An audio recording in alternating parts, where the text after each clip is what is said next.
کہ ملک کی سب سے بڑی پولیٹیکل پارٹی کو اپنی فوج کے ساتھ لڑا دیا جائے.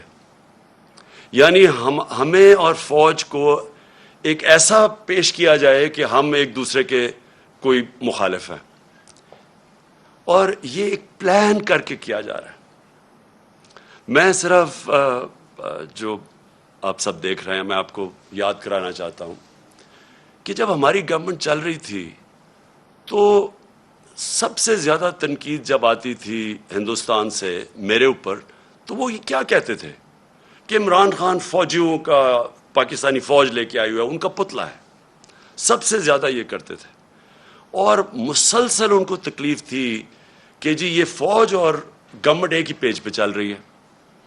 آپ کو پتہ نہیں اس چیز کا علم ہے یا نہیں, یا یاد ہو یا نہ ہو, کہ ایک ہمارے سوشل میڈیا کے جنونی نوجوانوں نے ایک چیز, ایک بے نقاب کیا جس کو کہتے تھے یورپین یونین کی ڈس انفارمیشن لیب. یہ کیا تھی؟ اس میں تقریباً 800 فیک سائٹس تھی, اور یہ فیک سائٹس کیا کر رہی تھی؟ یہ مسلسل پاکستان کے خلاف پروپیگنڈا کر رہی تھی, جس میں کئی پاکستان کے صحافی بھی شامل تھے, کئی وہ لوگ شامل تھے جو آج اس امپورٹڈ حکومت کے ساتھ آپ نظر آتے ہیں. اور یہ کیا کہہ رہے تھے؟ دو لوگوں کو اٹیک کر رہے تھے, ایک عمران خان کو اور ایک پاکستانی فوج کو, اور تکلیف یہ تھی کہ یہ ساتھ چل رہے ہیں. اب میں آپ کو ذرا تھوڑا پیچھے لے جاؤں کہ جب ممبئی کے اٹیک ہوا, دہشت گردی کا اٹیک ہوا ممبئی میں, تو آصف زرداری نے ایک بیان دیا تھا کہ پاکستان کا جو D G I S I ہے اس کو ممبئی بھجوایا جائے. یعنی سوچیں کہ اپنا ملک کا اس وقت صدر تھا, کہتا تھا اس کو ممبئی بھجوایا جائے. اور پھر یہی آصف زرداری حسین حقانی کے ذریعے امریکنوں کو میسج پہنچاتا ہے کہ امریکنوں کو کہہ رہا ہے کہ پاکستان کی فوج سے آصف زرداری کو بچائیں. اور دوسری طرف نواز شریف, یہی جب ممبئی اٹیکس ہوئے تو اس نے نواز شریف سب سے پہلے بولا کہ وہ جو ایک لڑکا وہ کون سے گاؤں میں تھا پاکستان میں جدھر سے اٹیک ہو. اس نے کم باکر کو ایک انٹرویو دیا تھا, اور اس نے اس انٹرویو میں بتا دیا کہ وہ پاکستان سے. یعنی پہلے ہی ایک بہت بڑا ایک پاکستان کے خلاف ایک مہم چلی ہوئی تھی, اور خاص طور پہ آئی ایس آئی اور پاکستانی فوج کو ٹارگٹ کیا جا رہا تھا. تو نواز شریف نے پہلے کہا یہ. پھر ڈون لیکس کیا تھی؟ ڈون لیکس کے اندر نواز شریف, اس کی گورنمنٹ باقاعدہ یہ کہتی ہے کہ جو دہشت گردی ہندوستان کے خلاف ہو رہی ہے اس میں پاکستان کی آئی ایس آئی ملوث ہے, پاکستان کی فوج. اور نریندر مودی بار بار پاکستان کے سپہ سالار جو تب تھے جنرل رحیل, بار بار یہ کہتے تھے کہ وہ دہشت گرد ہے, دہشت گردوں کا سردار ہے. اور نواز شریف اس کو شادی پہ بلا رہا تھا, اسی نریندر مودی کو. اسی نریندر مودی کو جب کھاٹمانڈو کے اندر سارک کانفرنس ہوتی ہے تو برکا دت جو ان کی لیڈنگ جرنلسٹ ہیں وہ اپنی کتاب میں لکھتی ہے کہ چھپ کے سائٹ پہ نواز شریف نریندر مودی سے میٹنگ کر رہا تھا, اور اس کو یہ کہہ رہا تھا کہ میں اپنی فوج سے مجھے بچائیں, یعنی اپنی فوج سے ڈر کے. اب یہ وہ لوگ ہیں جو آج ہمیں کہہ رہے ہیں کہ ہم جناب غدار ہیں. ان لوگوں کے پیسے باہر پڑے ہیں, ان کی اربوں ڈالر باہر پڑے ہوئے ہیں, ان کی کرپشن جو یہاں سے پیسہ چوری کر کے لے کے گئے اس کے اوپر داستانیں لکھی ہوئی ہیں, بیرون ملک کتابوں میں مینشن ہے, بی بی سی کی ڈاکیومنٹری میں ان کی چوری کا مینشن ہے کہ یہاں سے چوری کر کے پیسہ باہر لے کے گئے. یہاں ان کے اوپر پتہ نہیں کتنے کرپشن کیسز ہیں. تو آج یہ بتایا جا رہا ہے کہ ہم اپنی فوج کے خلاف ہیں, اور یہ اب محب وطن وہ پاکستانی بن گئے ہیں جو کہ آ کے ہمیں غدار کہہ رہے ہیں. دیکھیں, یہ سازش اتنی خطرناک ہے کہ اگر ایک ملک کی سب سے بڑی جماعت کو اگر آپ اس کی فوج کے سامنے کھڑا کر دیں اور ان کے اندر اختلافات پیدا کر دیں, اس سے زیادہ ملک کو نقصان کوئی چیز نہیں پہنچا سکتی. میں 18 سال کا بھی نہیں تھا جب میں ایسٹ پاکستان میچ کھیلنے گیا، مجھے یاد ہے 1970 مارچ میں، اور میں میرا فرسٹ کزن تھے بریگیڈیئر شفیق، ان کے ساتھ ٹھہرا ہوا تھا.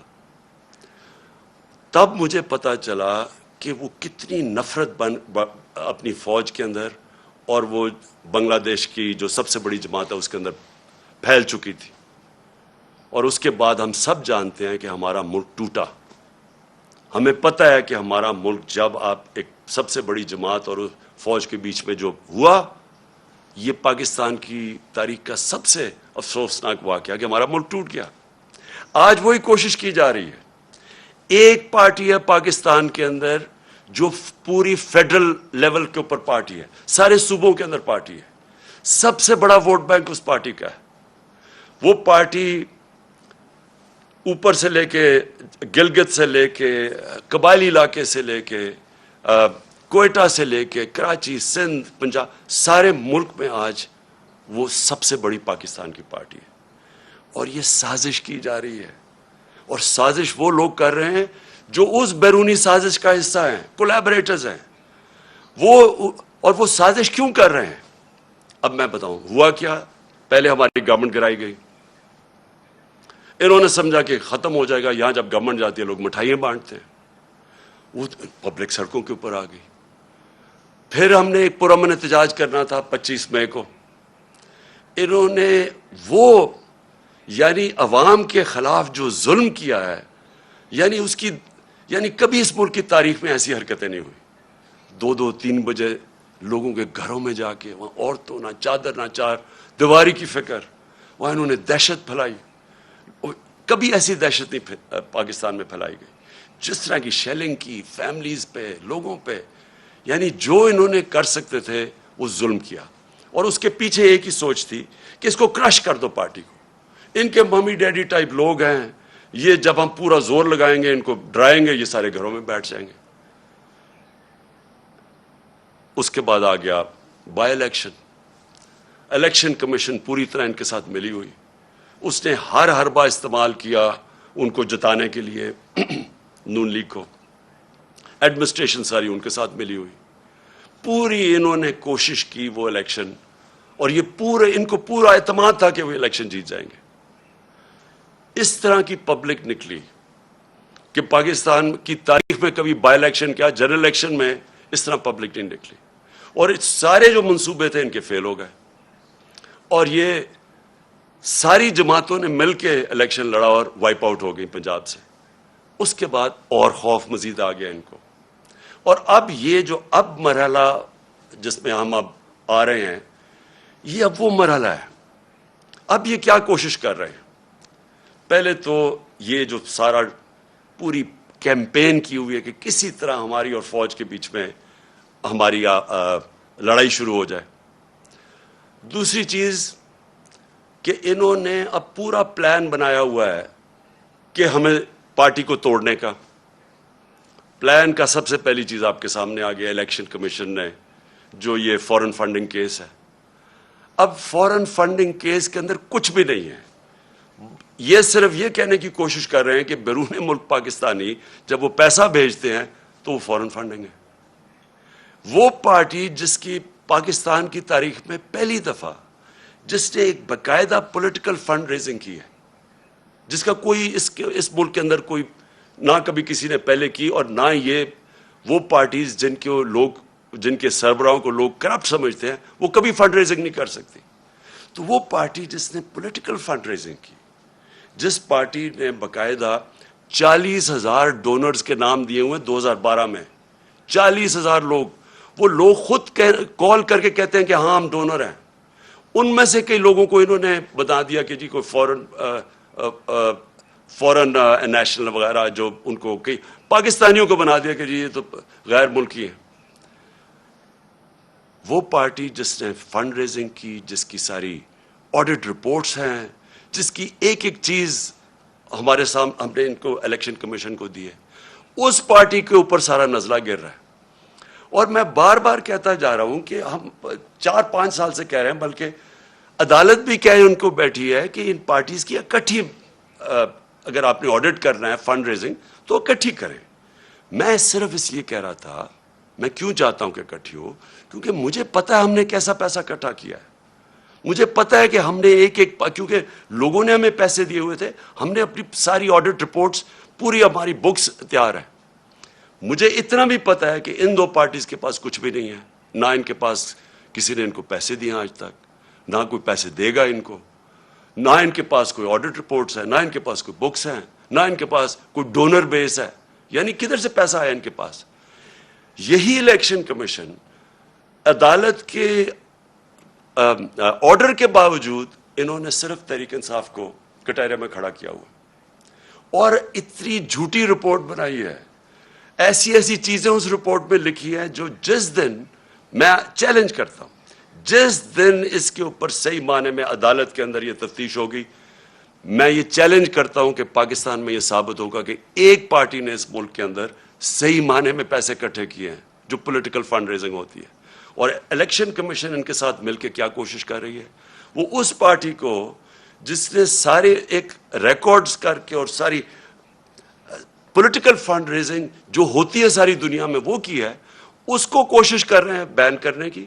اس سازش کا حصہ, یہ وہی سازش کا حصہ ہے کہ کسی طرح, کیونکہ اب ان کو یہ آپ ہرا نہیں سکتے, الیکشن آئیں گے تو یہ جیت جائے گی, تو اس کو آپ ٹیکنیکلی ناک آؤٹ کرو.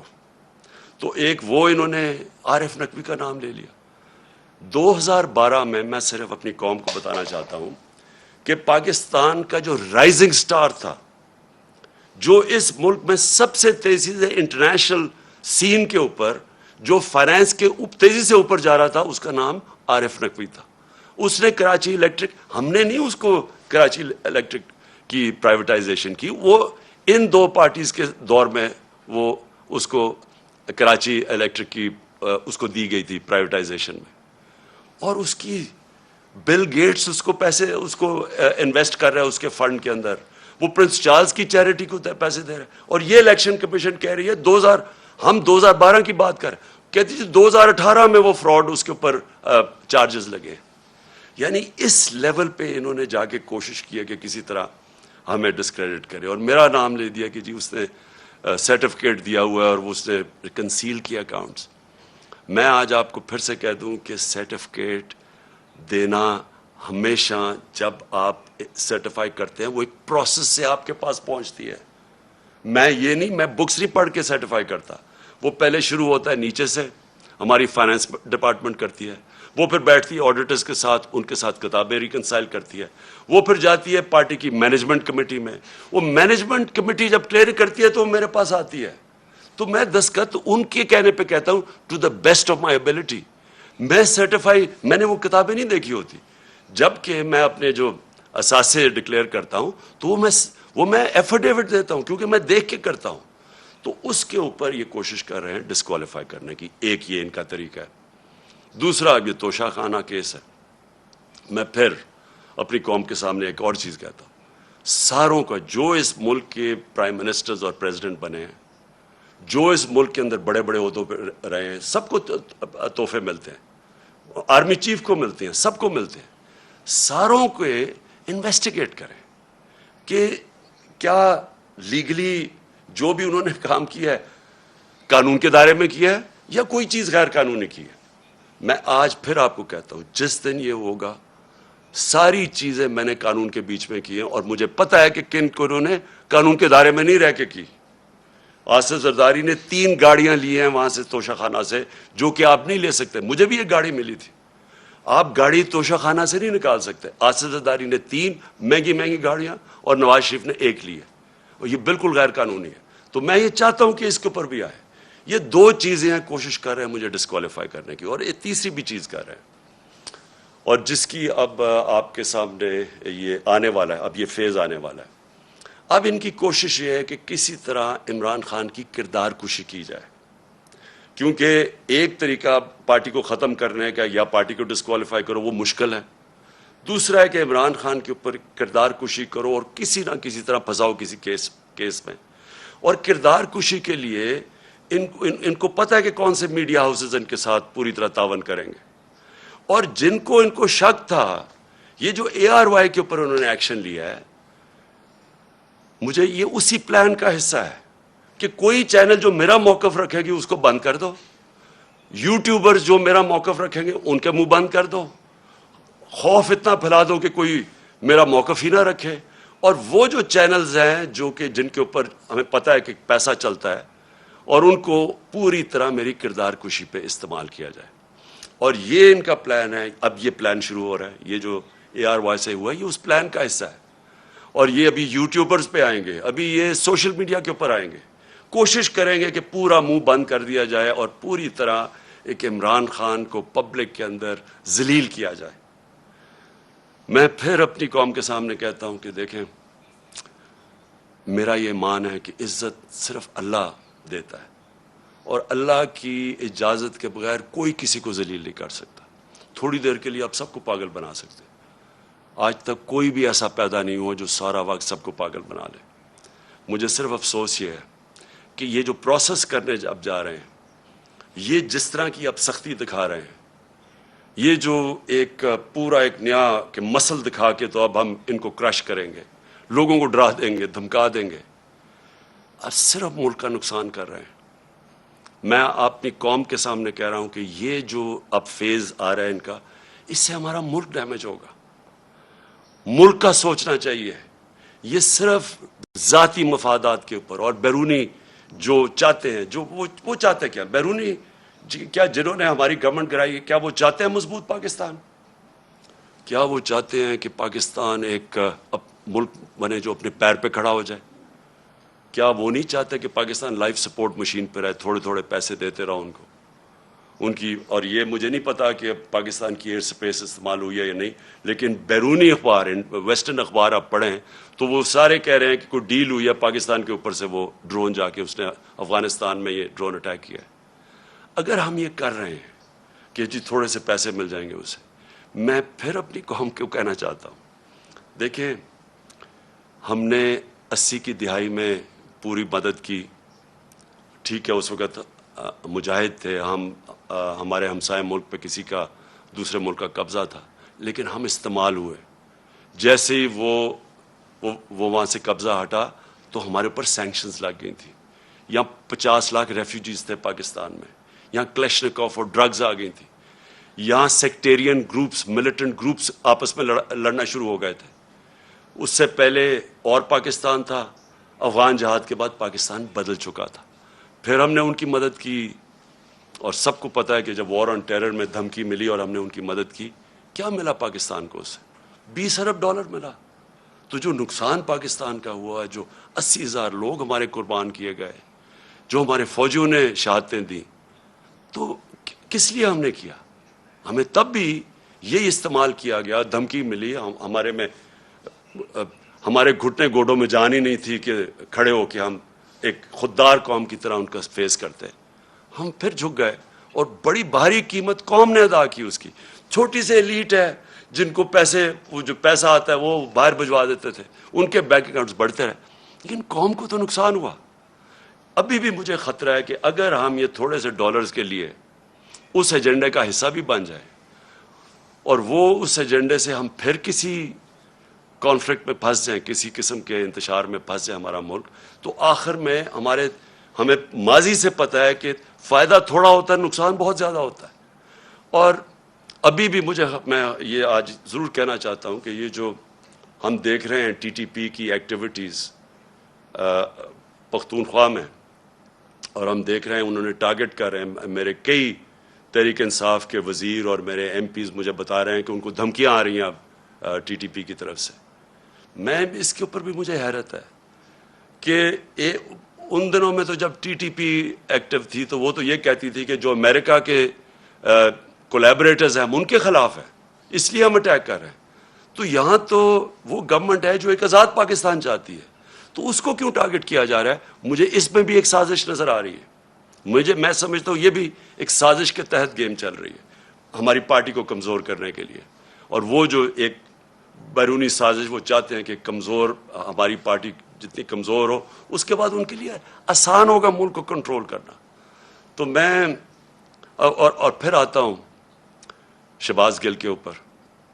دیکھیں شہباز گل نے جو کہا، اور اگر وہ قانون کے خلاف تھا تو بڑا آسان ہے اس کا. ہمارا آئین ملک کا ہمارا قانون ایک پروسیجر بتاتا ہے کہ اس کے اوپر چارج لگائیں, اس کو موقع ملے عدالت میں جا کے اپنی صفائی پیش کرنے کا, اور کیا اس نے کس کانٹیکس میں کہا, کیا کہا, اس ہر انسان کو ہر دنیا کی قانون کا نظام اس کو موقع دیتا ہے اپنی صفائی پیش کرنے.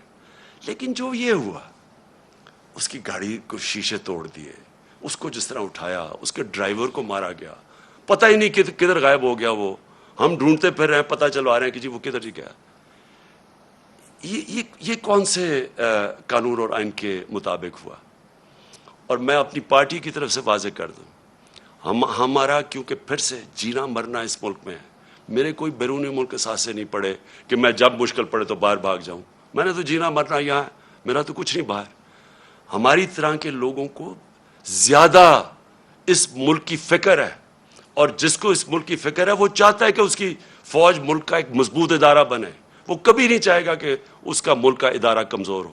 وہ لوگ جنہوں نے اس ملک سے کیا کیا تھا پہلے, میں یہ چاہتا ہوں کہ آج اب ایک چھوٹا سا کلپ دیکھ لیں. میں صرف چاہتا ہوں, اس سے بہت بڑی سٹیٹمنٹس ہیں ہمارے پاس, لیکن میں میڈیا کے لیے صرف دکھانا چاہتا ہوں کہ صرف یہ کلپ دیکھیں کہ شہباز گل نے کیا کہا, اور یہ دیکھ لیں کہ یہ جو بڑے بڑے نام آج پھر رہے ہیں جو ہمیں کہہ رہے ہیں غدار ہے, انہوں نے کیا کہا اور ان کے اوپر کیا ایکشن لیا گیا.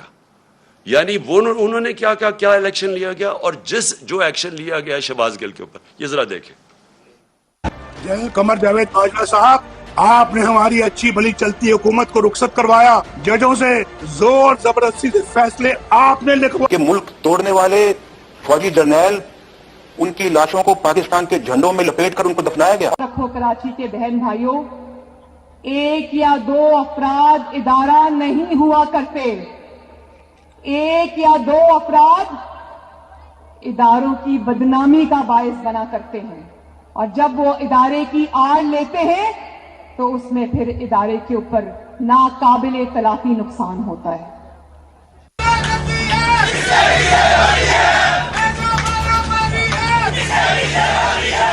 تو ہماری کردار کشی کرنا چھوڑ دو. اگر ہم نے آپ کی شروع کی تو پتہ نہیں پاکستان بننے سے آج تک کتنے جنرلوں کی شروع ہو جائے گی.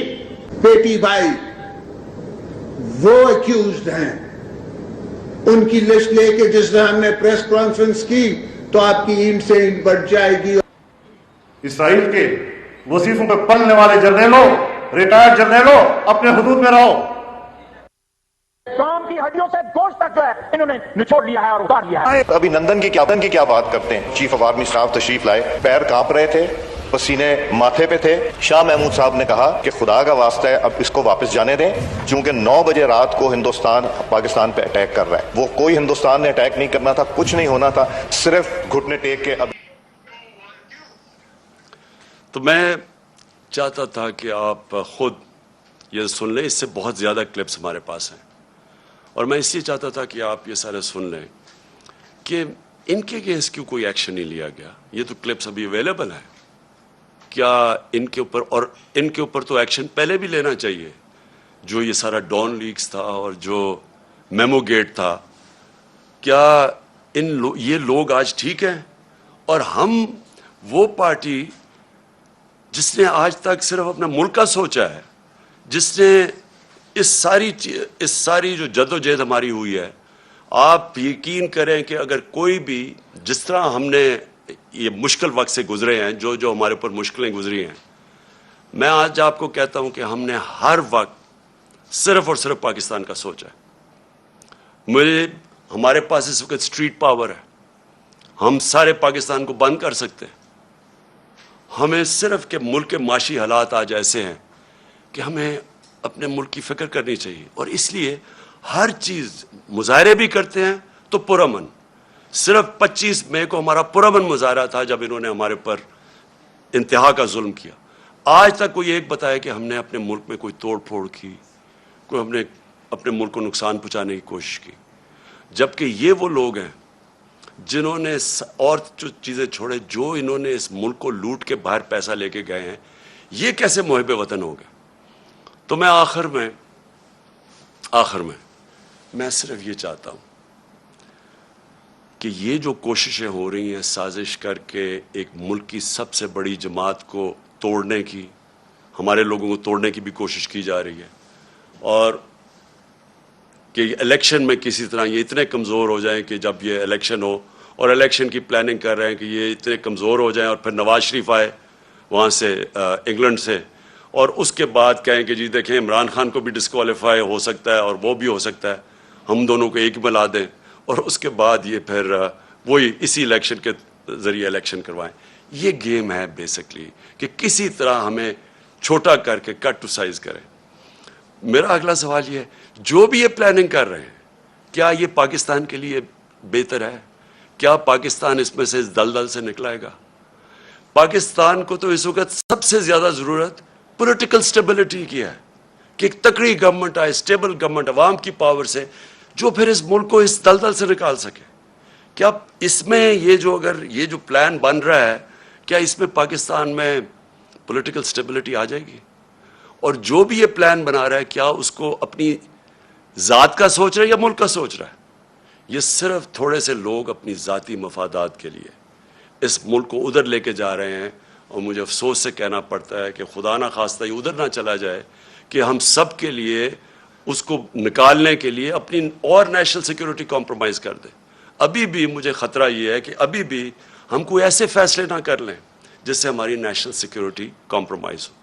صرف ایک راستہ ہے آج، اگر ہم نے اس سے نکلنا ہے صرف ایک راستہ ہے، اور وہ ہے صاف اور شفاف الیکشن۔ اگر ملک کو ہم نے اس مشکل سے نکالنا ہے، اس کے علاوہ صاف اور شفاف الیکشن کے علاوہ جو اور راستہ لیں گے ملک مزید اور نیچے جاتا رہے گا۔